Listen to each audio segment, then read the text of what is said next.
I want to show you a new technique that I learned recently for knitted color work. I don't want to call it stranded color work or fair isle because I'm going to show you how to do something that's a little bit different.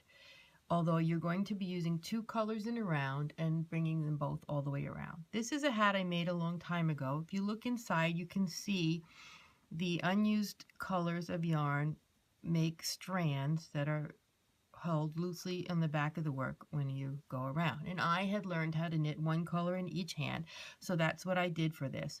But this is the technically called stranded color work, or a lot of people call it fair isle, even if they're not doing a traditional fair isle pattern from Scotland. It's just when you have the two colors and usually you just strand the unused color behind your work. Here I only had a few stitches of each color, so I didn't have any long floats to worry about trapping or catching those long floats. I don't consider these long floats. They're only about 5 stitches. If it was in a mitten or glove, though, it might be annoying, catch your finger in.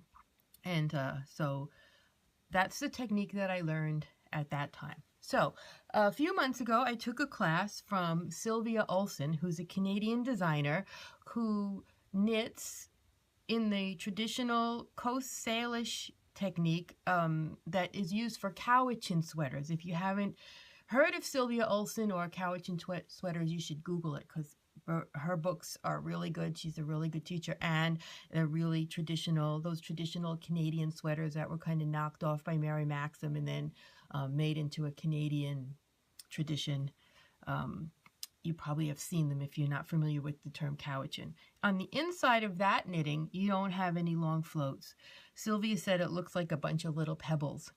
And what you do is you're going to trap the yarn every time you have more than one stitch of a color. So you can see here, I always have more than one stitch. I have either 2 stitches or a whole bunch of one color or the other. So I'm trapping that yarn every time I knit a second, third, fourth, fifth stitch of the same color. And some people do this when they hold the yarn in one in each hand, but I don't find that it makes the same stretchy fabric that this technique I'm going to show you does, because you're still stranding it across the back, you're just catching it in. In the technique I'm going to show you, we're actually going to move the yarn as we do this to trap it, and I think that adds extra length in. So let's get started. Okay, I'm doing this pattern where I have 2 gray, 2 red, 2 gray, 2 red, and I'm up to the gray. So I'm going to pick up my gray and I'm going to start by knitting the first stitch normally. It's only when you have more than one stitch of a color that you have to do this trapping. Okay, so now I'm ready for the second stitch, so I insert my needle into it. Before I knit it, I bring this yarn, the other yarn, to the front, hold it with my thumb, knit the second stitch, and then put that to the back.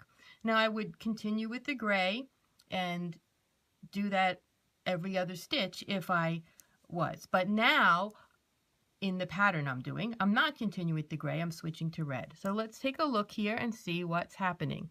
The red yarn is going to come ready to knit. It's on top of the gray yarn, so I'm just going to take it where it is. And I'm going to knit normally my first stitch in red. Now before I do my second stitch, I'm going to have to do some manipulation with the gray, but it's not going to come to the front, it's going to come across the red yarn in the back. So I'm just holding it down with my other hand, but see how it's in the back? It's not crossing to the front, it's just crossing the red yarn in the back. Then I can finish that stitch. And I'm ready to knit with the gray again for this pattern. And if I look, the gray is coming from underneath the red. So leave it there. Then I knit one gray, bring the yarn, cross it to the front, knit the second stitch.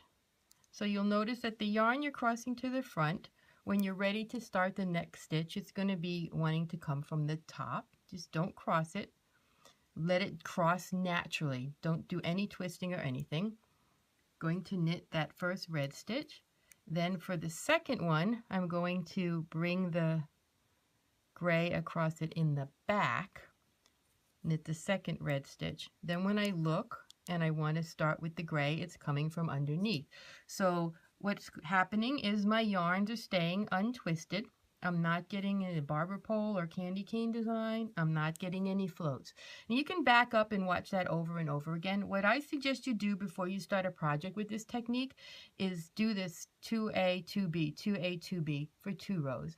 And then switch it to 2B, 2A, 2B, 2A. So you get a little checker pattern, then make a headband or something out of it, or even just a swatch so that you get enough practice with how to do that.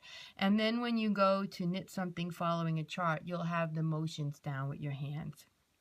Just remember, let the yarns go where they naturally want to go on the first stitch of each color, and one color you'll be bringing to the front to trap, and the other color you'll be crossing just in the back to trap. Okay, so give that a try and let me know what you think.